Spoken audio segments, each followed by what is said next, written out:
Téléphonie Teams, la modernité au service de vos appels.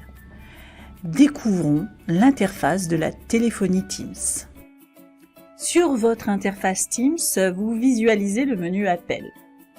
En accédant à ce menu Appel, vous arrivez ici sur l'interface de la téléphonie Teams. Dans un premier volet, vous visualisez ici votre pavé de numérotation, un champ pour saisir le numéro ou tout simplement pour rechercher une personne de votre annuaire ou de votre carnet d'adresses. Visualisez ici votre numéro de téléphone.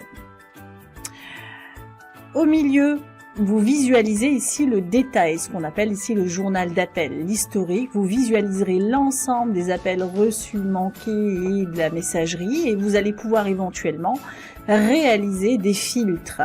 En cliquant ici, vous avez la possibilité en un clic d'accéder à l'ensemble des appels manqués, entrants, sortants, mais aussi à votre messagerie vocale.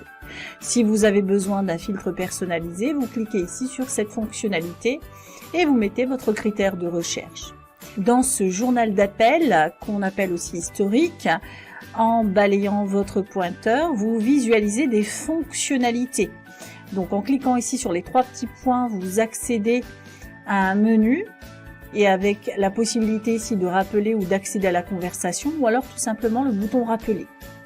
On fait le constat que tout ce qui arrive comme appel entrant externe est notifié et tous les appels entrants, on visualise tout simplement l'avatar du collaborateur avec beaucoup plus de fonctionnalités en termes de communication, la possibilité de communiquer par chat, en audio ou en vidéo. Comment créer de la numérotation rapide? Visualiser sur le volet gauche la numérotation rapide et l'ensemble des collaborateurs et des contacts externes et en un clic, j'y accède à plusieurs fonctionnalités. Notamment la possibilité de rappeler et si c'est un collaborateur interne de faire un appel audio ou vidéo. Pour alimenter la numérotation rapide, cliquez ici sur ce bouton. Et vous recherchez la personne de votre organisation et vous accédez à l'annuaire ou alors à votre carnet d'adresses. Et vous avez la possibilité de l'ajouter. Pour accéder à ces contacts, vous avez ici la fonctionnalité afficher les contacts. Vous visualiserez l'ensemble des contacts que vous avez utilisés et qui sont existants dans votre carnet d'adresses Outlook et qui se sont synchronisés. Donc la bonne pratique, c'est d'aller créer ces fiches contacts sur Outlook, avoir la possibilité aussi d'émettre des appels à partir d'Outlook et de la fiche contact, et ces derniers seront synchronisés et remontés au niveau de votre carnet de contacts. Vous accédez aussi à l'annuaire de l'ensemble de l'organisation. Ici, on visualise tous les contacts. J'ai la possibilité, par ce champ, de rechercher un contact.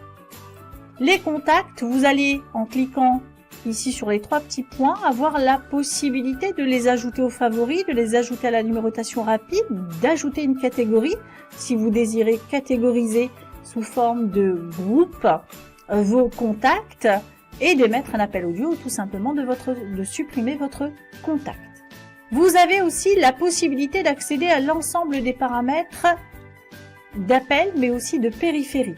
Pour accéder aux paramètres d'appel, on clique ici sur les trois petits points, paramètres, et vous avez la possibilité, via le menu appareil, de gérer l'ensemble de vos appareils, de connecter votre casque, de tester un appel, éventuellement d'activer ou non la suppression du bruit.